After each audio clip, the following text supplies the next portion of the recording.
combination is going to be focusing on landing the leap with control and then maintaining that control for some time after that. So we are going to start running right, left, 1, 2.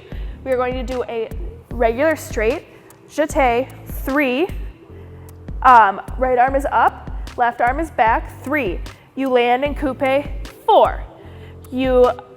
Arms go right back to that same place as you go up to arabesque, développé, 5, 6, 7, 8, penché, 1, 2, 3, 4, somersault, 5, 6, 7, 8. From there, you will switch your legs and hold for the next 8 to begin again. So a few tips for this combination.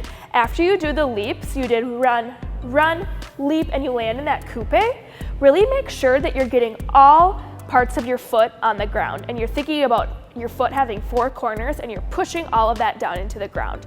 That's gonna really help you, pushing into that plie. From there, when you lift up into that arabesque, think about lifting up but pushing down in that supporting leg and making it very straight.